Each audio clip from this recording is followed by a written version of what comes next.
two-time WWE Women's Champion, ranked number 13 of the best 50 female singles wrestlers in the PWI Female 50 in 2012. One of the original pioneers of women's wrestlings in the early to mid 2000s. Guys, we are discussing something so fun today. As a part of this huge 5-week, 5-episode, 5-Monday series where you guys, the fans, get to decide what I discuss here on The Legacy of, it is going to be a cool month of August. As chosen by the Queen of NE herself over on Twitter, she made this big, huge choice. Ladies, gentlemen, my non-binary friends, it is I, Josh Robinson, here for Love Wrestling. And today, as chosen by the Queen of NE, we're discussing the legacy of Jazz.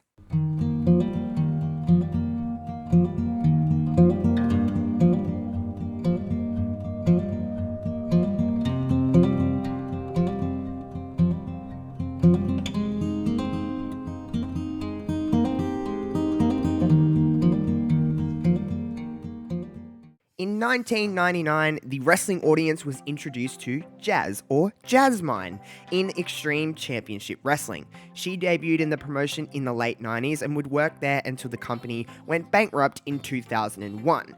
Where audience most got familiar with Jazz was, of course, the infamous Survivor Series 2001 pay-per-view in a six-pack challenge for the then vacated WWF Women's Championship. She would debut as Jazz. Jazz burst onto the scene in a time where we were in a very weird era of women's wrestling, in WWE of course. There were so many things changing and there was literally people without a women's champion. There was no one holding the women's championship for a good chunk of 2001. Trish Stratus would of course go on to win that six-pack challenge, but Jazz was so different to every other woman that was currently signed in the WWE women's division. There was an opportunity to take someone like a Trish Stratus, who was, as we've discussed here on this show, and it's been discussed many times throughout many different people, is that Trish was the poster child for the WWE divas. She was the model, she was the quote-unquote hot blonde that you could chuck on a poster and make this male-dominated demographic want to come and see wrestling. Jazz was something very different. She was instantly a hater. She was instantly someone that could be a heel. She was instantly someone that could go against a very green Trish Stratus. And Jazz just took to wrestling just something so... It was just so perfect the way Jazz just fit in to wrestling, to be that top heel, to be that ultimate person to go against someone like a Lita or a Trish Stratus, who was just so white hot at the time and could really do no wrong in the terms of having an audience behind them or against them, whether they wanted to be heel or face, but just having audience interaction. Jazz was the perfect foil because she brought out the best in a lot of her opponents. If I say anything overly positively about Jazz, and what I admire about Jazz's work is that she makes anyone she's in the ring with look $1 million. Jazz is so incredibly awesome at that, and it shows in those years from about 2001 to 2004, which was only 3 years that she was really active in WWE. She did make a brief return in 2006, but sparingly appeared. But throughout those 3 years, she won the WWE Women's Championship twice, working with the likes of Lita, Trish Stratus, Gail Kim, Molly Holly. She was that woman that was doing that. Also, of course, working with the likes of Victoria, a WrestleMania triple threat at WrestleMania 18, where she was the women's champion going into that. That's pretty damn cool to say you got that one under your belt as well. She'd, of course, also compete at WrestleMania 19, along with Trish Stratus and Victoria in a triple threat match. 2 triple threat match in a row for Jazz. Pretty damn cool to say you'd be a part of 2 WrestleMania, 2 women's championship matches, when really at WrestleMania there's only really one spot for a wrestling match for the women throughout those years. So Jazz was that heel. She was that person that was, again, the perfect foil for what we had going on in the early 2000s, which was, of course, dominated by Trish Stratus and Lita. They were the real ones that were getting a lot of the marketing and the attention on. But it takes 2 to tango. Jazz was in there. Victoria was in there. But specifically looking at Jazz right now, just, again, someone that was so good at making everyone else look so amazing without tearing down herself. Jazz was a beast in the ring. Jazz was a killer in the ring. Jazz was someone you didn't want to F with in the ring because she will tear you down. I love that about Jazz. There was this legitimate concern of fear that you had. She was an imposing threat. Again, it's so easy just to play that typical heel role where it's like, especially with it in the early 2000s there was very cliche female roles within WWE. It was very stereotyped. It was all of that kind of stuff. Jazz wasn't that. She was just different, physically imposing, just so incredibly gifted inside the professional wrestling ring. I mean, she could go. There's no ands, ifs, or buts about that. Jazz was an incredible professional wrestler. Now, Jazz's original exit from the WWE was in November of 2004. She was released. There seemed to be a lack of investment in someone like Jazz. Now, Jazz has had many different interviews, which you can go back and watch if you search up on the internet. I'm sure you'll find her issues that she had with her departure and just the way that they were utilizing Jazz in 2004 after a few injuries, and she was being a valet for her real-life husband, Rodney Mack. But November 2004 was when she was released from WWE. Creative department lack of ideas for her characters was noted as the reasoning behind her release. She went on the independent circuits throughout 2005 and 2006. She had a very brief WWE return in 2006.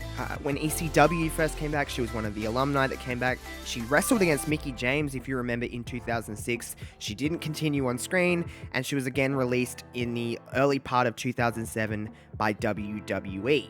Now, for people that primarily watch WWE or even just watch television wrestling, a lot of people would think that this is the end of Jazz's career, but of course it was not. Throughout the time when she was released again by WWE in 2007, all the way up until the latter part of the year in 2020 and even into 2021, Jazz was doing a lot, sparingly, but a lot. She was involved in the professional wrestling independent circuit, as well as appearing on different kinds of programs like NWA throughout 2016 and to 2019, Women's Superstars Uncensored from 2007 to 2011. She'd appear in Shine Wrestling in 2012 all the way through to 2014.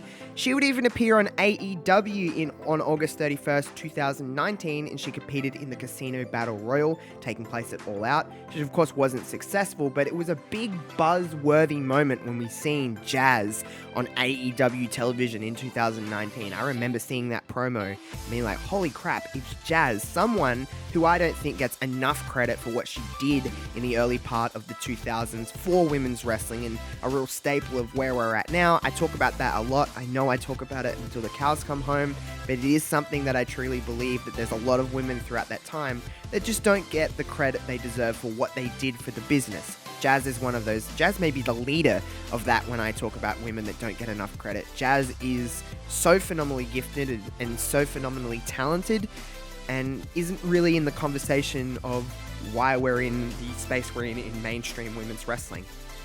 She did a lot. She contributed a lot to what women can do in the ring, breaking the mold, breaking the standard, breaking the formula of what we were bringing in the early 2000s, especially to WWE. We weren't getting a lot of variety with our women, and she was definitely different.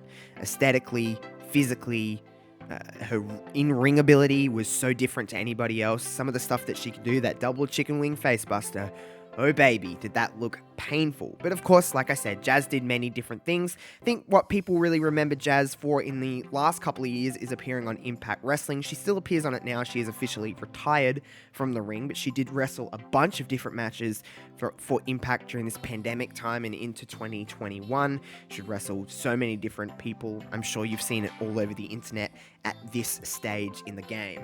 I said it just before, and I'll go into a little bit more detail now.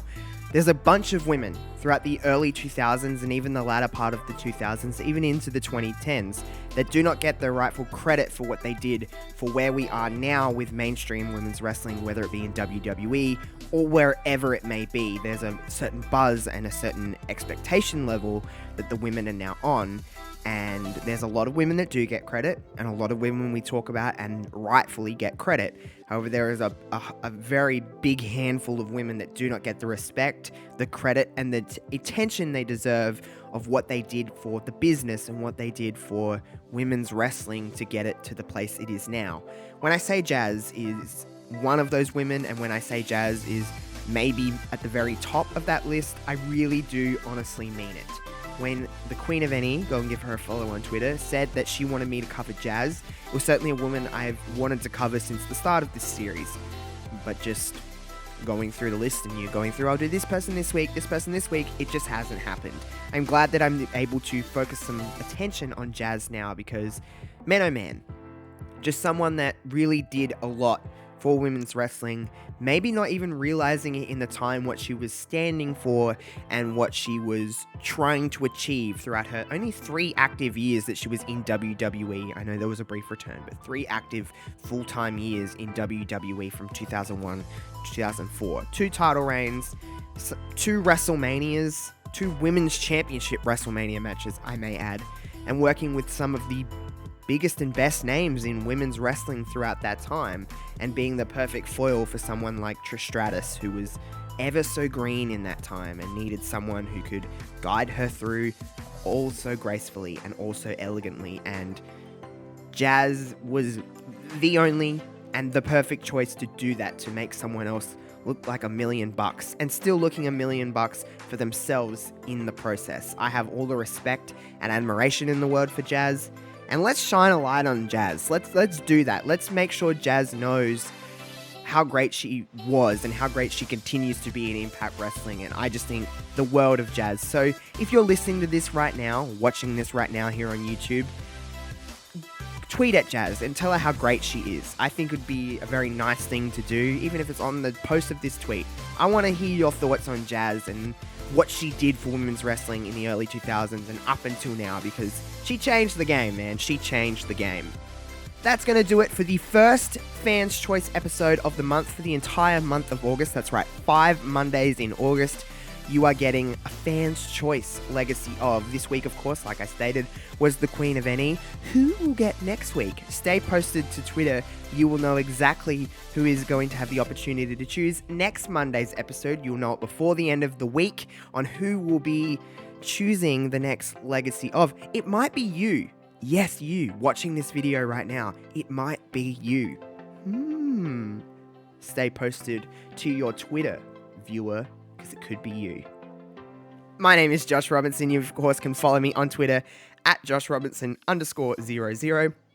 You can follow Love Wrestling on Twitter at LoveWrestlingCA. If you haven't, go and hit that subscribe button and click the bell so you're getting notifications of when we're posting new videos here on Love Wrestling. Give this video a thumbs up, tells YouTube that we're doing a good job, and sends it out to more people, which means that more people will see my work, more people will see Love Wrestling's work, and we'll continue to create the content that you love. That's what we want. And of course, leave a comment below when you've watched this video. Tell me what you thought. Tell me what you think of Jazz. All of that good stuff. Thank you for all the love, of course, as always. I will see you next Monday for the second part of Fans' Choice, The Legacy of. All right. Peace out, everyone.